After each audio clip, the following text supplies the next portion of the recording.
What's up guys, welcome back to the channel and welcome back to another video. Excited because today we are hopefully finishing what needs to be done in order to get this car back on the ground and on the road actually. So today we're gonna be talking about a couple things that I've been in the works with in the background on the black Genesis and why it's been sitting on jack stands for probably the past 2 or 3 weeks now. So as you know, I installed the new 70 Omega turbo from Retuned Performance a few weeks back. I put a video up on the channel on that. And what I noticed actually is with the new turbo, the spool is crazy, it sounds insane. And I had a boost creep issue previously on my old turbo, on 3 Performance, but I actually was able to improve that and kind of eliminate most of the boost creep when I was on that turbo, because the cutouts for the wastegate were cut out a little bit too small for how big they could be. So when I widened those up, it definitely helped with the boost creep issue. By the way, loving the quick checks. These things are a lifesaver. But I helped the boost creep by widening those holes for the wastegate. But what I noticed with the testing for the 70 Omega is that from 6 to roughly 10 pounds of boost, there's absolutely no problems. It builds boost instantly, keeps it stable. I can up and down the boost super easily with my electronic boost controller. However, I know that Retuned Performance is getting ready to come out with a port injection kit for the BK2 3.8s, and that's going to allow us to be able to turn up the boost much more than what the stock direct injection system can handle. So looking at probably turning it up to 15, 16, maybe a little bit more PSI. So what I noticed with my testing was, like I said, from 6 to 10, no problems. But once I got to around 10.3, 10.4 pounds of boost, the boost creep would start to come back in. And it would start at like 6,000 RPMs and it would creep up to like 11 and a half, 12 pounds of boost, which means the higher you go in boost, the only worse that that's going to become. So I needed to figure out a way to effectively keep a stable boost control as I turn up the boost in preparation for not only being retuned, but like I said, installing the port injection kit and being able to turn this car up. So what I did, and what I'm still doing, is adding a second wastegate. So the wastegate that comes with the kit, like I said, works perfect for 99% of people who are gonna be turboing a 3.8, stock block guys running up to 10 pounds of boost, no issues whatsoever. And maybe other people that are higher boost levels don't have issues, and my car is just a little bit different. But for me, I am adding a second wastegate. It's gonna be on the driver's side bank, so it's only seeing 3 of the 6 cylinders, unlike the one that comes with the kit normally. But it's nonetheless an additional point of allowing a bypass of exhaust gases from the turbo. Hopefully should give me more boost control. And I'll show you how we were able to design the exhaust in order to accept a second wastegate. So here is my spare wastegate that I think I showed you in the turbo install video. Here is just a dump tube that I ordered to cut down and shorten. Obviously it's not gonna stay this long once I do add this wastegate. I've got some vacuum line as well there. But let's go ahead and climb underneath the car and I'll show you a comparison of how the exhaust used to look versus how I've got it set up now. All right guys, so normally with the kit, the crossover pipe comes all the way back behind the transmission mount and crosses over from the driver's side header to the passenger side where it connects with the up pipe for the turbo. And as you'll see right here, if I can get some light, here is the wastegate that comes with the kit. You see there, it connects to the driver's side exhaust. This pipe right here is connected to the passenger side header and allows exhaust to come into that pipe from the passenger side. And I think what's happening is when I'm getting to that 10.3, 10.4 pounds of boost, I'm just not able to direct enough exhaust flow to this tube because it's got to turn 90 degrees for both the passenger and the driver's side. So what I've done is firstly, I've shortened the piping so it no longer comes all the way behind the transmission mount. There's a transmission mount. Now the piping is shortened up.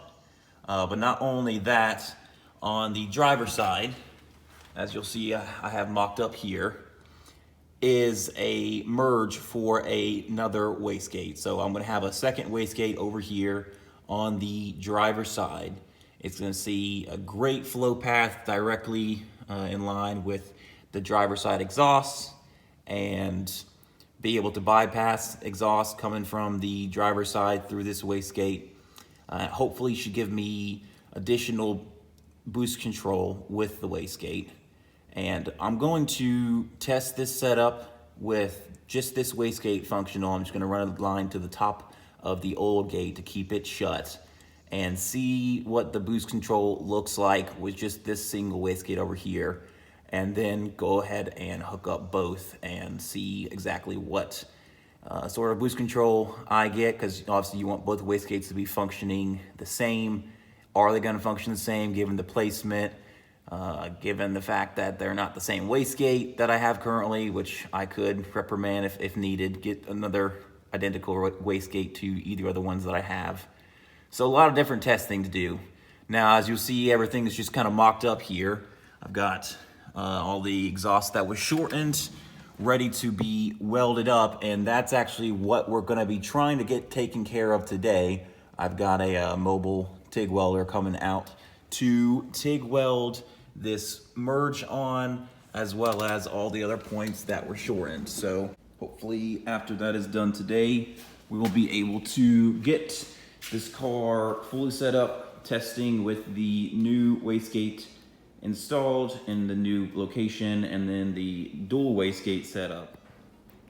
Well guys, of course the welder that I had lined up didn't end up showing up the day that I had planned, but we have gotten someone in and we have finally got this crossover pipe welded up. So I'm going to show you real quick how it looks before I finish cleaning it up and clearancing the hole for the wastegate, cutting this dump tube down.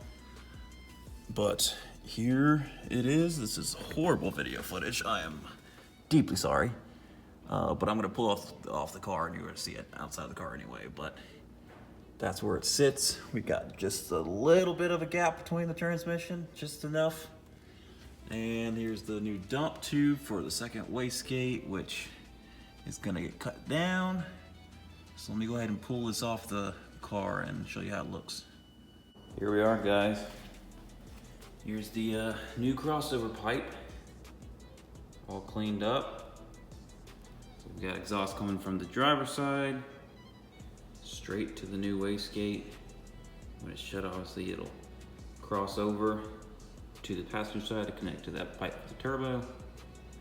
And this is much shorter than the original crossover pipe, which should aid in spool. Did a sweet job welding this up.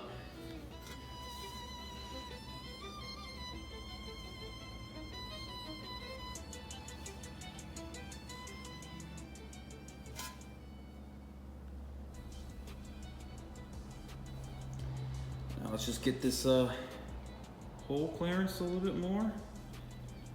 Get the dump tube cut for the wastegate and get this thing on the car so we can test it. All right, guys, so I got the new crossover pipe fully clearanced out in this hole down here. Got it all exhaust wrapped up, nice and tight. Got the dump tube for the wastegate shortened to the length that I wanted it at. Let's go ahead and get all this bolted up on the car. Then we'll just need to make vacuum lines for the wastegate, and then we should be ready to test this thing. Well guys, she is back on the ground, which means that the wastegate, I don't know if you'll be able to see it well, is on the car. And as you can probably tell, it sits pretty low. When he was welding up that collector for the wastegate, it was moving a little bit, as typically happens with welding, things shift. So it shifted down a little bit.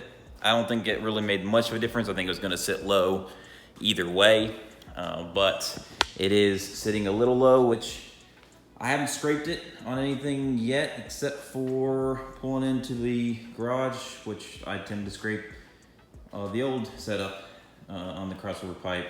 Just now it's on the wastegate, but it was very minor. I don't think it will become an issue. It was only when I was coming in here, probably hotter than I should. If I go slow, it's not really an issue. So wastegate's on.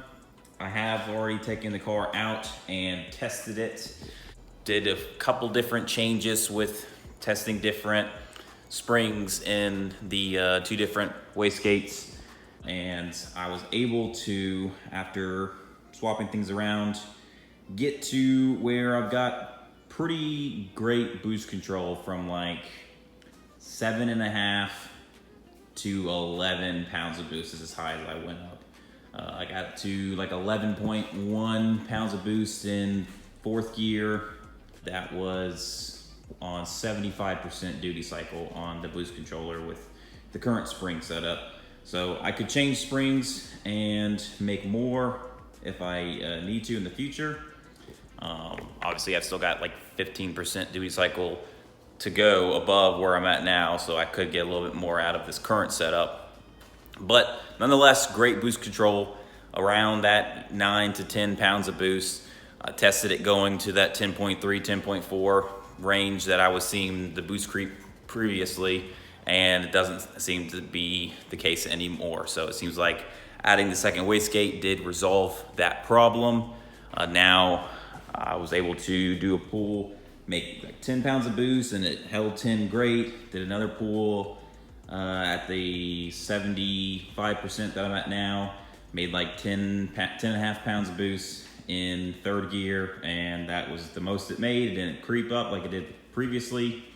Went into 4th gear and it made a little bit more, up to that like 11.1, kind of bouncing between 10.7, 11.1. So seems like everything's good, which is great news. That means that I can go ahead and hit up my boy Alec at Remnant Performance and schedule a retune for this car, so that I can actually set it up properly for as much boost as I can run feasibly with the fuel setup that we have on the car right now, which I do have an upgraded low pressure pump. I used to have a AEM 340 liter per hour, but I actually now have a Beachworks 430 liter per hour. It's their newer compact 430. So it actually is direct replacement as far as size to the stock pump, which is great because a lot of the other ones in that range of flow, you have to actually modify the fuel basket to accept it. So direct replacement, 430 liter per hour. That should be enough for port injection additions to the fueling system, since it will all be tied into that single pump. And then hopefully we can turn up the boost with port injection, get to that, like I said, 15, 16, 17 pounds of boost, so long as everything is working properly, and might even decide to switch it up to ethanol. Go to E85. Right now I'm just running 93, don't really have E85 super close around me. The closest station's about an hour. But if it's gonna make significantly more power on E85, which I suspect it will, then that might be the way to go. So as the car sits now, it's got the 70 Omega. It's running phenomenally, sounds awesome. Got good boost control with the current spring setup. I did go higher than this as far as spring, and it made more boost as you would expect, but I was limited on fueling, so that's why I went back down to a smaller spring in one of the gates, and everything's working great now. So I'm gonna keep it where it's at now, go ahead and get retuned, which should be fun to see what sort of power we would pick up, because right now my tune is definitely not optimized for the car. When I got retuned on this current tune, I was having major boost creep issues, that's the one I had a manual boost controller. Had it turned all the way down, and it was just hitting like 9 pounds of boost and creeping up to 12, 13. So there was nothing they could really do there. So this should be a much more effective retune for this car, and hopefully we will see a big improvement in power. But that's pretty much gonna do it for this video. Hope you guys enjoyed this little update on where the car's been, what's been going on with it, getting it back functioning as I would like it to. And next video should be, I think, something on this car that we've got in a box over here. Should be a fun video. So thank you for watching. I hope you take care and have a great day.